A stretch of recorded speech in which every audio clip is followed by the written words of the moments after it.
Hello everyone, now we will discuss about the rent free accommodation perquisites का पहला हिस्सा। Sir ये क्या होता है? अगर आप अपने एम्प्लॉयर के यहाँ पर जॉब कर रहे हो और एम्प्लॉयर ने बोला कि भैया आजा, मैं तेरे को मेरा मकान दे देता हूँ, मैं रहने की व्यवस्था कर देता हूँ, तुझे कोई टेंशन नहीं लेने का है, so that will be the rent free accommodation. आपसे वो कोई रेंट चार्ज नहीं कर रहा है। सो सर यहाँ पर एज ए परक्विजिट्स होगा ना ये, yes this will be the perquisite because it has the benefit has been provided by the employer to employ. Sir calculate कैसे करेंगे? एक चीज ध्यान रखना, अगर आप गवर्नमेंट एम्प्लॉय हैं या आप नॉन गवर्नमेंट एम्प्लॉय हैं। अगर आप गवर्नमेंट एम्प्लॉय है तो वहां पर आपको देखना पड़ेगा कि गवर्नमेंट एम्प्लॉय हो तो आपको जहां पर अकोमोडेशन प्रोवाइड कराया है तो गवर्नमेंट का जो लाइसेंस फीस है वो आपको वहां पर कंसीडर करना पड़ेगा।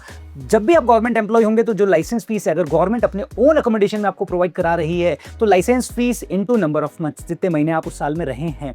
और अगर गवर्नमेंट ने आपको होटल में अकोमोडेशन प्रोवाइड करा है तो 24% ऑफ आरएफए सैलरी और actual rent which ever is lower, इस तरीके से आप निकालोगे आरएफए का कैलकुलेशन। बट एक चीज ध्यान रखना, this is the value of unfurnished house. अगर आपको इसके साथ में फर्नीचर भी प्रोवाइड कराया जाता है, प्लांट एंड मशीनरी भी प्रोवाइड कराई जाती है, तो उसका कॉस्ट भी आपको कंसीडर करने का है, राइट? अगर एम्प्लॉयर ने खुद में खरीद के आपको furniture, plant and machinery provide कराया है तो 10% of actual cost per annum के हिसाब से आपको परक्विजिट्स कैलकुलेट करना पड़ेगा। और अगर एम्प्लॉयर ने रेंट पे लेके आपको फर्नीचर या प्लांट एंड मशीनरी प्रोवाइड कराया है तो जो एक्चुअल रेंट एम्प्लॉयर पे कर रहा है वो आपको यहां पर कंसीडर करना पड़ेगा।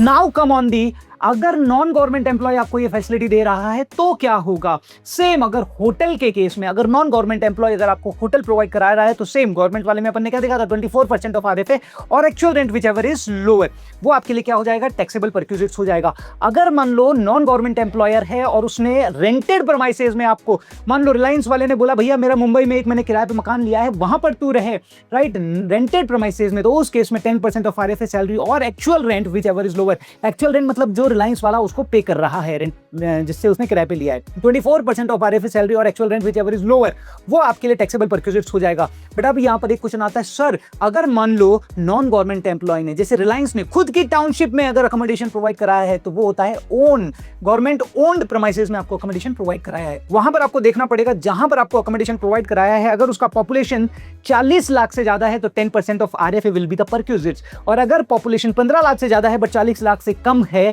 तो 7.5% of RFA will be the taxable perquisites. और इन अदर केसेस में जहां पर पॉपुलेशन 15 से कम है, राइट, उस केस में आपका 5% of RFA salary will be the taxable perquisites. अब एक क्वेश्चन आपको आता है, सर ये आरएफए क्या होता है? How to calculate the RFA salary? आ जाओ जी, कैलकुलेट करते हैं। अरे आरएफए क्या है ये? अरे सर ये परक्विजिट्स है। परक्विजिट्स के पहले क्या पड़ा था? बेसिक, बोनस, कमीशन और अलाउंसेस। आ जाओ उनको ऐड कर लो। बेसिक पूरा का पूरा आरएफए सैलरी में कंसीडर करेंगे, बोनस पूरा का पूरा आरएफए सैलरी में कंसीडर करेंगे, कमीशन पूरा का पूरा आरएफए सैलरी में कंसीडर करेंगे, अलाउंसेस में all taxable allowances will be considered for the RFA salary. I hope this is clear. और एक चीज ध्यान रखना, डीए सिर्फ वही कंसीडर किया जाएगा जो रिटायरमेंट बेनिफिट का पार्ट है, अदरवाइज और कोई डीए कंसीडर नहीं किया जाएगा। And all other monetary benefits अगर आपको दिए हैं वो कंसीडर किए जाएंगे, बट कोई भी परक्विजिट्स और रिटायरमेंट बेनिफिट्स यहां पर आरएफए सैलरी की कैलकुलेशन में कंसीडर नहीं किया जाएगा। आई होप आपका ये कंप्लीट हो गया होगा। एक चीज और ध्यान रखना, अगर 15 दिन तक का अकोमोडेशन अगर आप कोई रिलोकेट होते हो और उसके कारण एम्प्लॉयर आपको 15 दिन तक का कोई अकोमोडेशन देता है, so it will not be taxable, it will not be taxable, क्योंकि वो एग्जेम्प्ट हो जाएगा। 15 दिन तक का अकोमोडेशन आपके लिए टैक्सेबल नहीं होगा as a RFA. I hope आपको वीडियो पसंद आया होगा और ऐसे वीडियोस के लिए बने रहिए हमारे साथ। Thank you.